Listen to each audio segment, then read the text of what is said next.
بسم الله الرحمن الرحيم.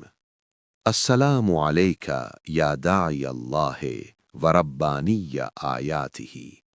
السلام عليك يا باب الله وديان دينه.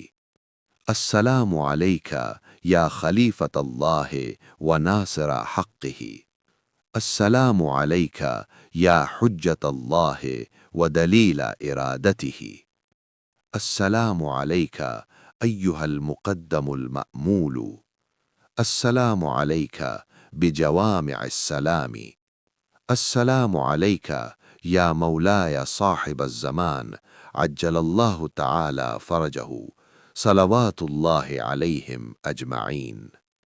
اپنی گفتگو کے آغاز میں اپنے مولا عجل اللہ تعالی فرجہ الشریف کے حضور انقلاب کے عظیم الشان رہبر عزیز حکیم خامنئی کی دلسوز شہادت پر تعزیت پیش کرتا ہوں اور ان کی ذات گرامی سے دعائے خیر کی درخواست کرتا ہوں، جو عظیم ملت ایران بلکہ تمام عالم اسلام اور اسلام و انقلاب کے تمام خادموں، ایثارگروں اور شہدائے تحریک اسلامی اور بالخصوص حالیہ جنگ کے شہداء کے لواحقین اور میرے حق میں ہو۔ میری گفتگو کا دوسرا حصہ عظیم ملت ایران کو مخاطب ہے۔ سب سے پہلے میں مجلس محترم خبرگان میں اپنے ووٹ کے بارے میں اپنی حیثیت اور موقف کو مختصراً بیان کرنا چاہوں گا۔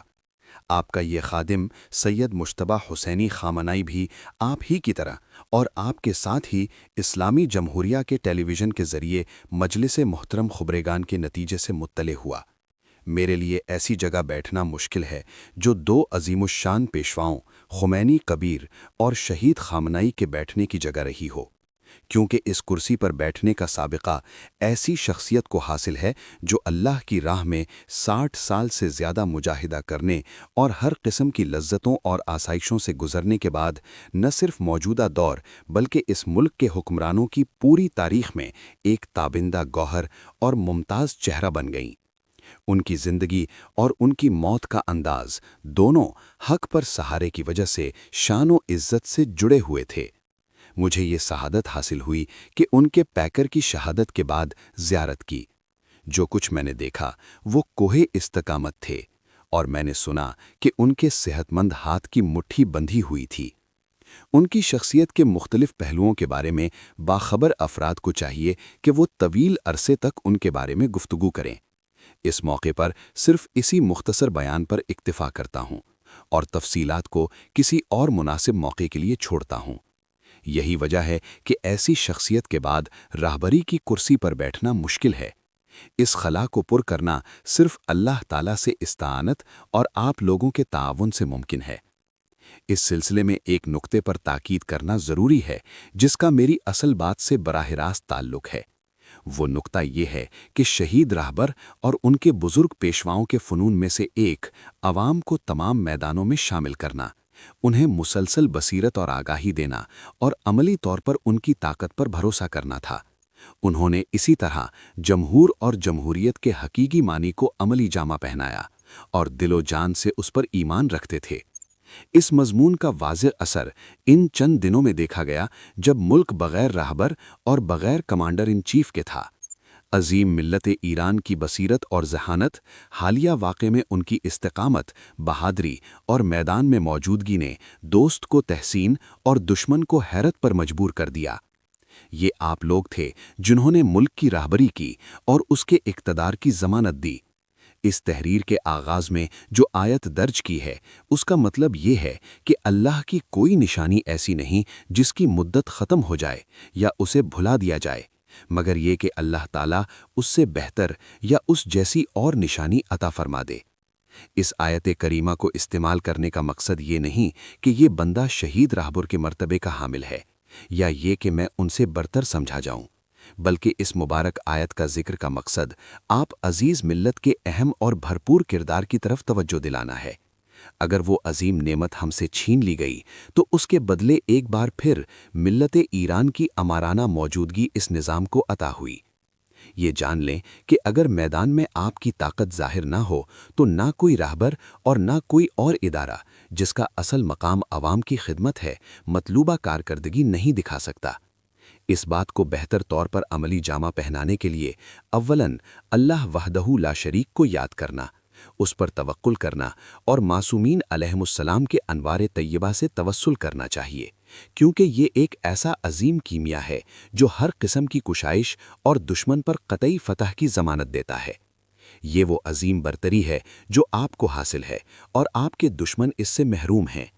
ثانیاً، عوام کے مختلف افراد اور طبقات کے درمیان اتحاد، جو عموماً مشکل حالات میں خاص طریقے سے نمایاں ہوتا ہے، اس میں کوئی خلل نہیں آنے دینا چاہیے۔ یہ اختلافی نکات کو نظر انداز کرنے سے حاصل ہوگا۔ ثالثاً، میدان میں مؤثر موجودگی برقرار رکھنی چاہیے، چاہے وہ اس طرح ہو جو آپ نے جنگ کے ان دنوں اور راتوں میں دکھائی، یا مختلف سماجی، سیاسی، تربیتی، ثقافتی اور حتیٰ کہ امنیتی میدانوں میں مؤثر کردار ادا کرنے کی صورت میں۔ اہم بات یہ ہے کہ صحیح کردار کو سمجھا جائے، معاشرتی اتحاد میں خلل ڈالے بغیر اسے بخوبی سمجھا جائے اور حد امکان تک اس پر عمل کیا جائے۔ راہبری اور بعض دوسرے ذمہ داروں کے فرائض میں سے ایک معاشرے کے افراد یا طبقات کو ان میں سے بعض کرداروں سے آگاہ کرنا ہے۔ اسی لیے یوم قدس کے مارچ میں موجودگی کی اہمیت پر تاکید کرتا ہوں کہ اس میں دشمن شکن عنصر پر سب کو توجہ دینی چاہیے۔ رابعاً، آپ کو ایک دوسرے کی مدد اور تعاون سے ہرگز گریز نہیں کرنا چاہیے۔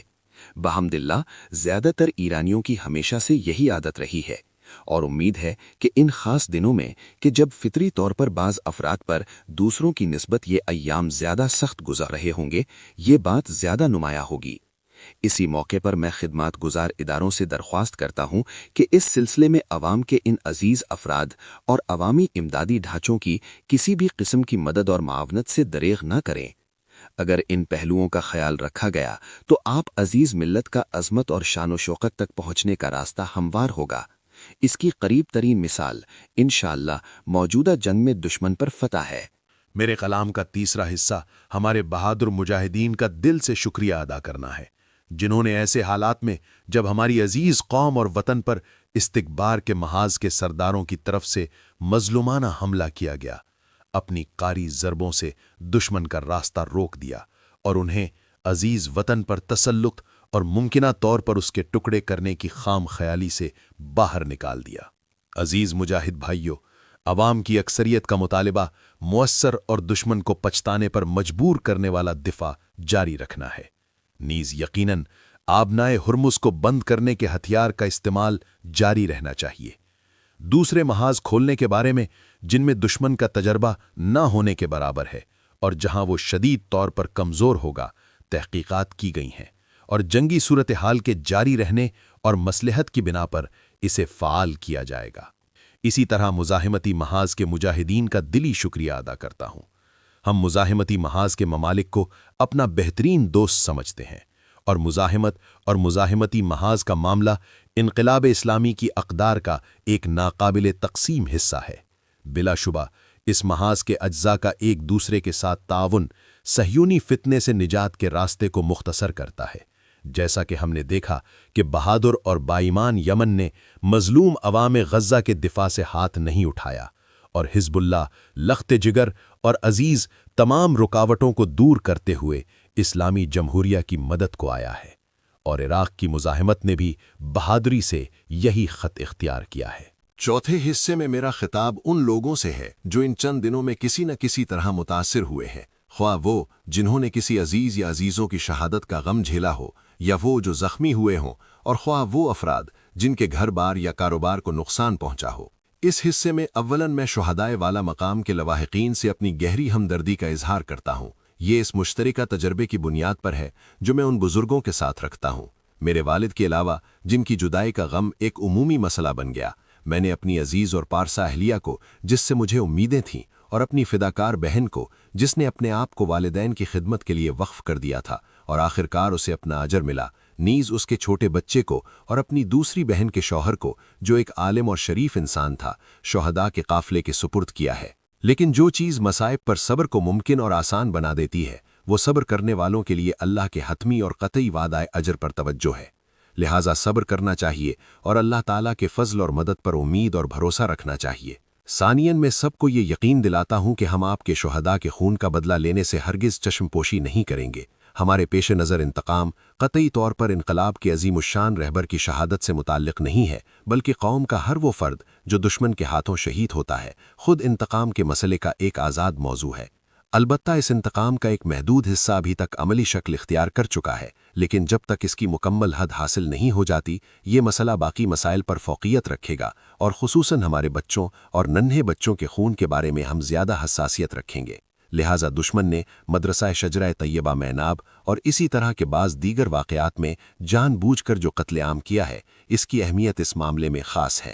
ثالثاً ان حملوں کے زخمیوں کو لازماً مناسب علاج معالجے کی خدمات مفت حاصل ہونی چاہیے اور کچھ دیگر مراعات سے بھی فائدہ اٹھانا چاہیے۔ رابعاً جہاں تک موجودہ صورتحال اجازت دے، عمارتوں اور ذاتی املاک کو پہنچنے والے مالی نقصانات کے ازالے کے لیے مناسب، معین اور قابل عمل اقدامات کیے جائیں۔ آخری دو نکات محترم ذمہ داروں کے لیے ایک لازم الاجراء ذمہ داری کی حیثیت رکھتے ہیں، جسے انہیں پورا کرنا ہوگا اور مجھے اس کی رپورٹ دینی ہوگی۔ ایک نقطہ جسے یاد دلانا چاہوں گا وہ یہ ہے کہ بہر صورت ہم دشمن سے تاوان لیں گے، اور اگر وہ انکار کرے تو جہاں تک ہم مناسب سمجھیں گے اس کے اموال میں سے لیں گے، اور اگر وہ بھی ممکن نہ ہو تو اسی مقدار میں اس کے اموال کو تباہ کر دیں گے۔ کلام کا 5واں حصہ ہمارے خطے کے بعض ممالک کے سربراہان مملکت اور مؤثر سطحوں سے خطاب ہے۔ ہماری 15 ممالک کے ساتھ خشکی یا آبی سرحد ہے، اور ہم ہمیشہ ان سب کے ساتھ گرم جوشی اور تعمیری رابطے کے خواہاں رہے ہیں اور ہیں، لیکن دشمن نے برسوں پہلے سے ان میں سے بعض ممالک میں دھیرے دھیرے فوجی اور مالی اڈے قائم کیے تاکہ خطے پر اپنا تسلط یقینی بنا سکے۔ حالیہ حملے میں بعض فوجی اڈوں کا استعمال کیا گیا، جس پر ہم نے قدرتی طور پر، جیسا کہ ہم نے صریح وارننگ دی تھی، اور ان ممالک پر کوئی حملہ کیے بغیر صرف انہی اڈوں کو نشانہ بنایا ہے۔ آئندہ بھی ہم یہ کام جاری رکھیں گے، اگرچہ ہم اب بھی اپنے اور ان پڑوسیوں کے درمیان دوستی کی ضرورت کے قائل ہیں۔ ان ممالک کو ہمارے عزیز وطن پر حملہ آوروں اور ہماری قوم کے افراد کے قاتلوں کے ساتھ اپنا تکلیف واضح کرنا چاہیے۔ میں سفارش کرتا ہوں کہ وہ جلد از جلد ان اڈوں کو بند کر دیں، کیونکہ اب تک وہ سمجھ گئے ہوں گے کہ امریکہ کی طرف سے امن و سلامتی قائم کرنے کا دعویٰ محض جھوٹ تھا۔ یہ امر انہیں اپنی ان قوموں کے ساتھ زیادہ تعلق جوڑنے میں مدد دے گا جو عام طور پر کفر کے محاذ کے ساتھ شامل ہونے اور اس کے توہین آمیز رویے سے ناخوش ہیں، اور ان کی دولت اور طاقت میں اضافہ کرے گا۔ میں دوبارہ کہتا ہوں کہ اسلامی جمہوریہ نظام خطے میں تسلط اور استعمار کو قائم کیے بغیر تمام پڑوسیوں کے ساتھ اتحاد اور گرمجوشی اور خلوص پر مبنی باہمی تعلقات کے لیے مکمل طور پر تیار ہے۔ چھٹے حصے میں میرا خطاب ہمارے شہید رہبر سے ہے۔